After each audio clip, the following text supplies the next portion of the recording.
Assalamu alaikum guys, and welcome back to the channel.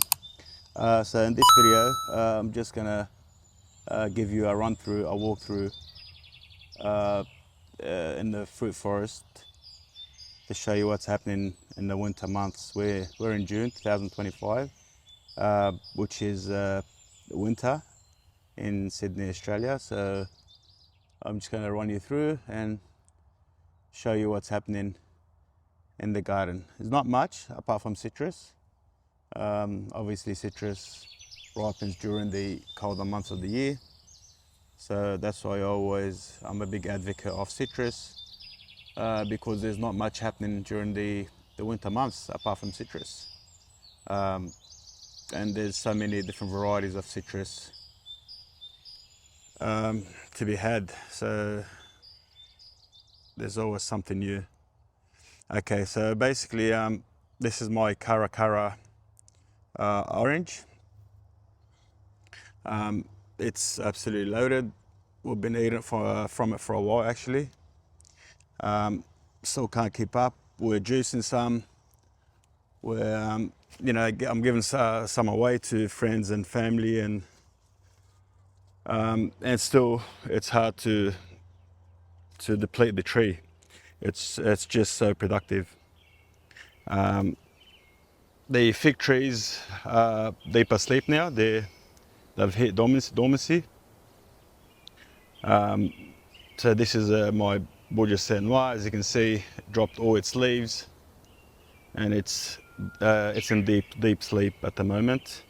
And actually I'll be pruning them in the next couple of weeks, and I will make a video on how I like to prune my fig trees for maximum production and just health and vigor of the tree. The pomegranates have fallen asleep as well.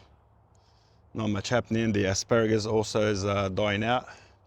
It dies out in winter and comes back again in spring.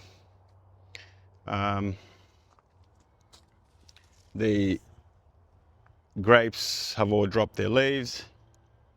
I will be building a trellis here, so they can climb on the trellis.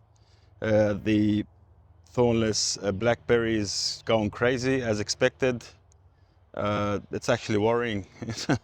It's hard to control, so I've got to really stay on top of it. It just, this thing will just hit concrete and it will sprout roots on the concrete almost. That's how vigorous it is, so you just have to be on top of it.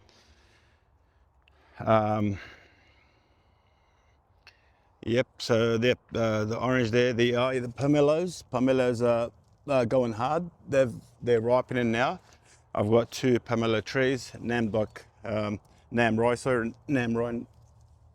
the Nam Roi variety of pomelos, and they're absolutely delicious. If you haven't had a pomelo, you need to try one, because it's something else. We just love it. It's a texture sensation, full of pulp, got a bit of bite to it. It's got a bit of a sweetness, bit of tart, bit of slight bitterness. It's absolutely delicious. I do recommend everyone to at least try it, and if you're able to plant one, do plant one, because it's a special tree in my opinion. It's so ornamental, and also so delicious and nutritious.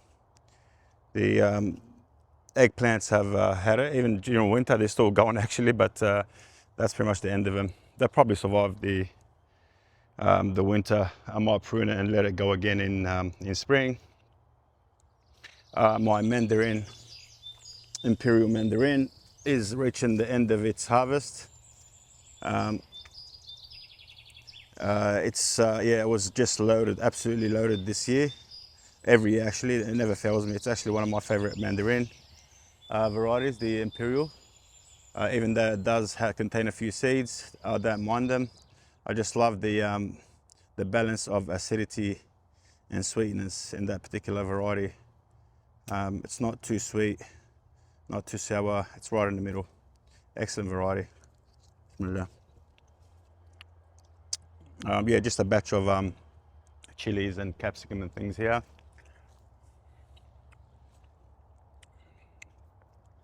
my strawberries will be flowering soon. It's a strawberry patch. My three-way apple. I'll be pruning that soon as well. I've ordered a bunch of trees. Actually, I'm moving a bit deeper into the tropical or subtropical realm of fruit trees. I've ordered some more mangoes. I've ordered the should be receiving it probably in the next coming days. The sweet tart golden queen or Taiwan gold, and the king Thai. They're coming their way. Also, I've ordered the two-way cherry, low chill cherry, mini royale, and royal crimson. It's a multi-grafted 2-in-1 cherry. And also right here, I want to put a red avocado tree. Oh, and I've just planted, I'll show you soon. I planted 3 or 4 dragon fruits actually. Pink panther, red commercial, astuna, and purple megalanthus, which we'll get to in a sec.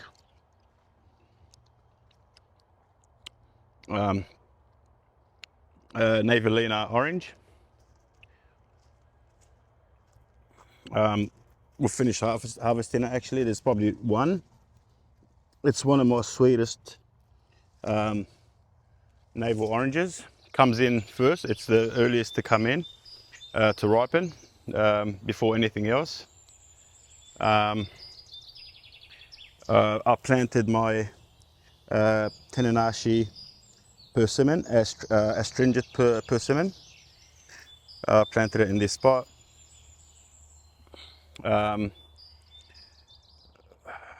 Parfianca,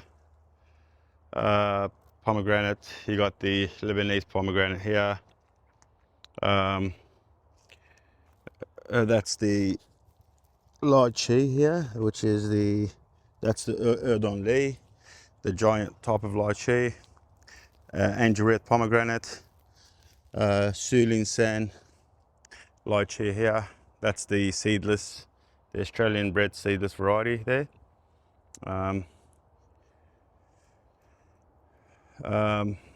Raspberries, another Lebanese pomegranate. This is the Sumo mandarin, also known as Shiranui mandarin. My sugar pea patch. I'm going to put them in a trellis here so they can climb onto it. Another Parfianca pomegranate that's fast asleep. Recently planted Grimichama, which is a type of it's an equivalent to a cherry. It's a Brazilian tropical or subtropical equivalent of a cherry, which I just happened to find at my local Bunnings hardware store, so I grabbed it. My loquat, my Bessel brown loquat, which is just set fruit right now actually in mid-June. So it's probably won't ripen until early spring at this base.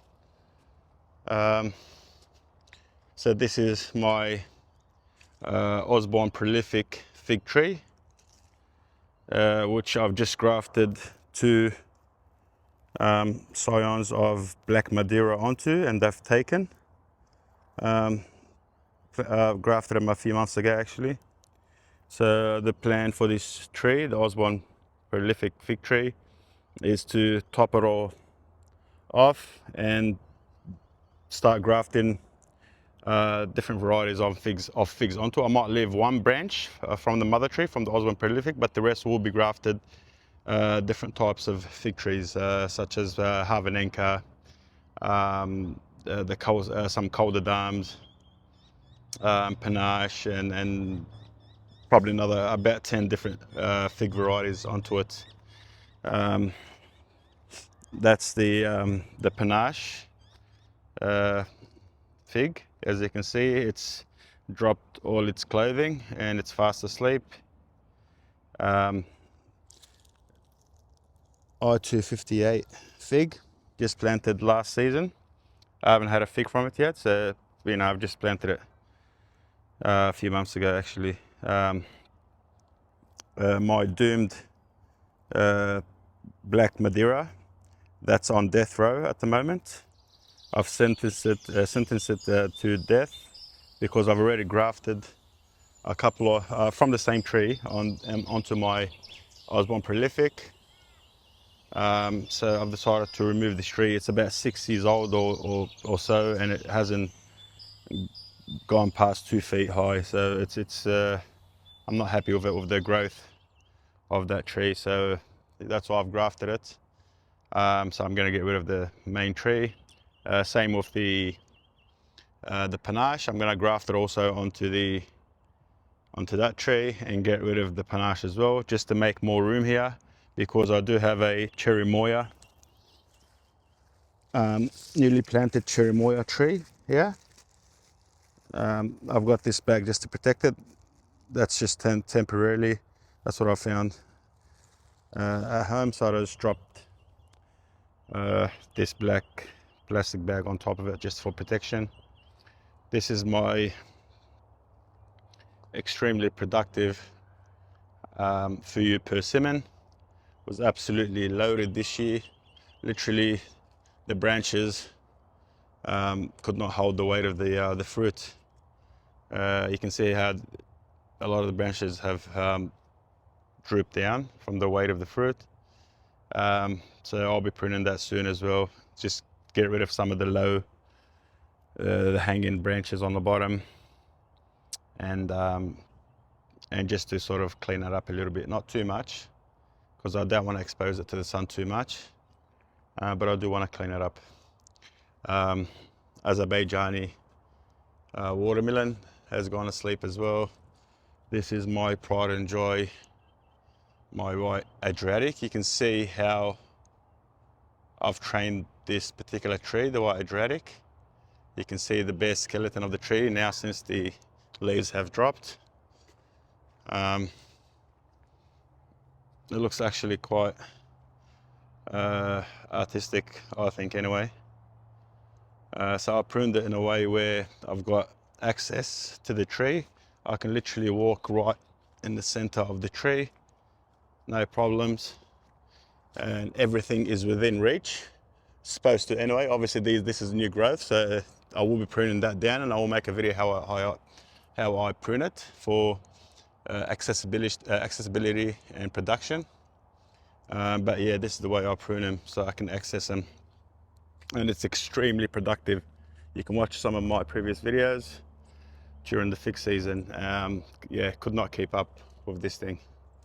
That's just a patch of garlic, a parsley patch.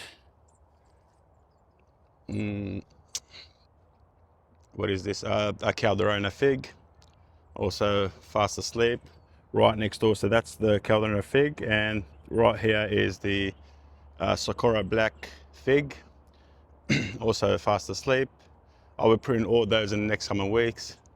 This is my white Madeira fig. Here we have VDB, Violet de Bordeaux, Col de Dame Noir here, wonderful pomegranate, Ben Hur pomegranate, Lebanese number 2 pomegranate.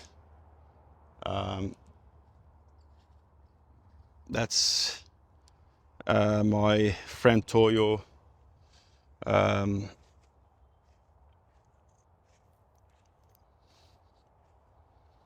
what do you call it? Friend Toyo olive tree. As you can see, it responded very well to the prune. So after I harvested the tree, I gave it a prune straight after harvest. Again, you can watch my olive pruning or olive pickling video where I picked it, pruned it and pickled it all in one video. And you can see how it responded extremely well. They love to be pruned, these things. This is my Kalamata olive. Also, I pruned it as well, and straight after harvest. That's my second Nam Roy a pomelo. They're good to go now. My white Chitut mulberry does not want to drop its leaves. It's a fighter for some reason, does not like to go to sleep. But it will soon. We're getting temperatures down as low as 2 degrees Celsius. So whether it likes it or not, it's going to sleep soon. So I will be making a video. This is actually trained in a espalier type of way, this tree. So I will be making a video where I'm going to prune all these new growth back to the skeleton, and I'll show you how I do it. And actually this thing is extremely productive. I'll make a video of the pruning, the way I prune it, and also a video in early spring when it's when it breaks out in buds and in growth and fruits, and you'll see how productive this thing is. Absolutely gets absolutely loaded every year. My seedless Eureka lemon, which is also extremely loaded, mashallah. Again, we don't buy any lemons. Obviously, this thing is more than enough for a few families. Extremely productive. So again, I do recommend planting a lemon tree, especially since, well, at least we use it anyway day to day. Almost it's a everyday type of ingredient in our kitchen, so it's a must. This is the black Pakistani mulberry, which I want to graft a couple of other mulberries on. I want to graft a black English onto it.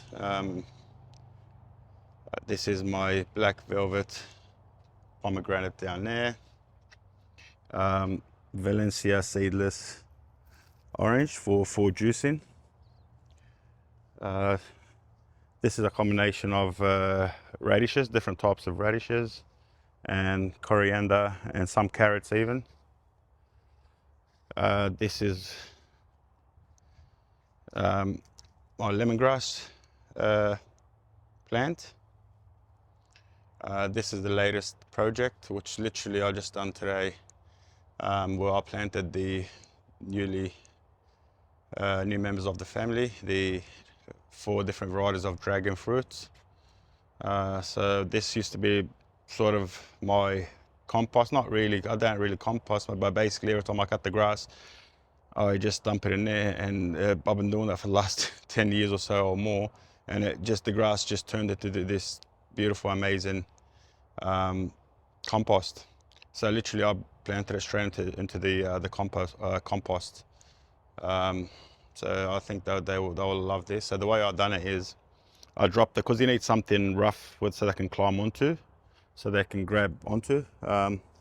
So I dropped a 4x4 timber with a rough surface so I dug straight to the bottom. This is bare concrete at the base of it. So basically, essentially, it's a big giant pot. That's what it is, this thing, which these things actually love being planted in a pot. So I'm pretty sure they're gonna love this, inshallah. So I put a 4x4 timber from the hardware store. I bought 2 angle brackets, one on the top, one on the bottom, screwed them back to the shed, and it drilled straight through the timber, and put some nuts and bolts on the other side to mount it. Same thing with the bottom angle, so it's nice and sturdy, doesn't go anywhere.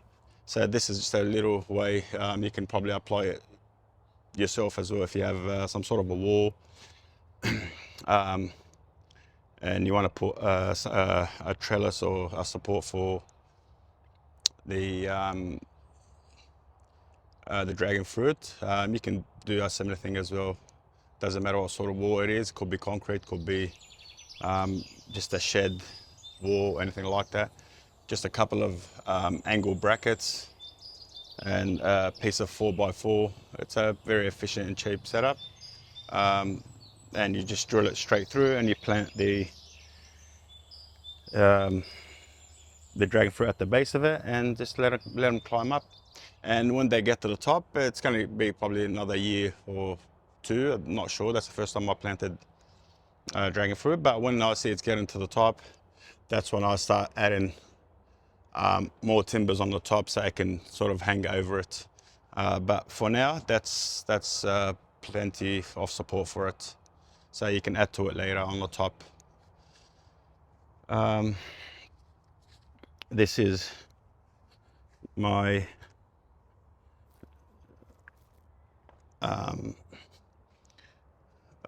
what is this? Valencia Pride mango. I planted it. It's less than a year old, almost 1 year now old. So it's doing amazing actually. It's the amount of growth it put on in one growing season is very impressive. You can see pretty much all this is new growth. So it's about 1/2 meter of new growth, almost 2 feet of new growth in one season, which is impressive. Just the leftover cherry tomatoes, soft seeding cherry tomatoes. This is the orange sherbet mango.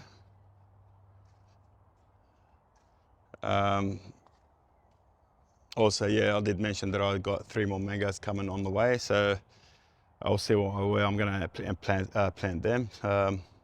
And it's the sweet tart, king Thai, and the Taiwan gold mangoes. So they're all sort of collectible, so I was sort of waiting for them to be available, so I grabbed them when they were. This is a Moroccan olive tree, which I planted here. Okay, this is a emperor jasmine. It's got an intoxicating fragrance. It's an ornamental, it's not edible. I haven't tried eating it yet. So yeah, this is the grapevines where I've got Autumn Royale, Crimson Seedless, and 2 varieties of muscadine grapes. I think Adonis and a red one. This is more or less my herb sort of section of the garden, where I've got dill. This is actually a Smith fig. I'll be planting in ground soon. That's my coated blanc fig, which I'll be probably uppotting soon, and eventually I'll put it in the ground. It's a bit too cold for it now. Rosemary bush,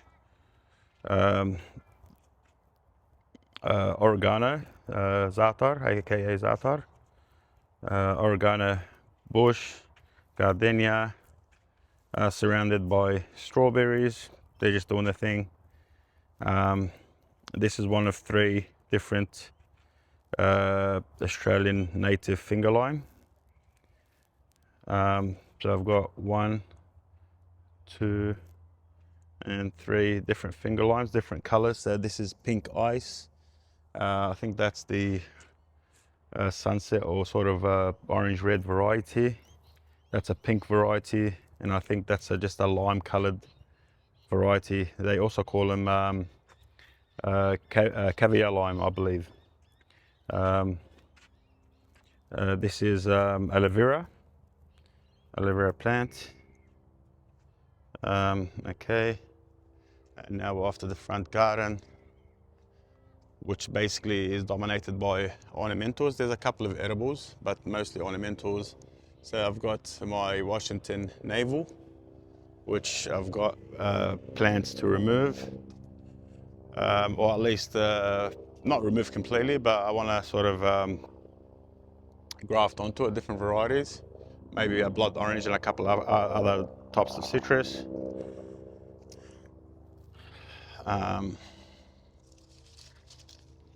Yeah, it's mostly ornamental here, all sorts of, you name it, I've got it. Basically whatever I come across, if I like it, I just drop it into the front yard just for ornamental purposes. Yeah, I've got bougainvilleas and yeah, all sorts, you know, there's so many I can't remember all the names. But as for edibles, basically I've got this citrus here, the Washington navel.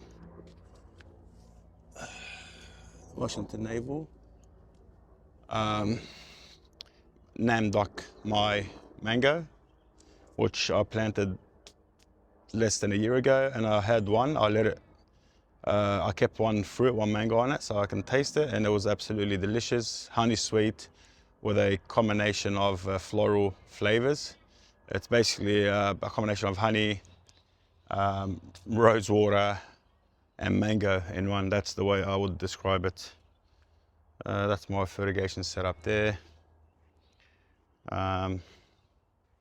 That's my oldest mango, the Bambaroo mango, which is a Kensington Pride, Australian variety, Kensington Pride grafted mango. That's pretty much all for the ornamental, for the edibles. I'll just give you a walk around the ornamentals just quickly.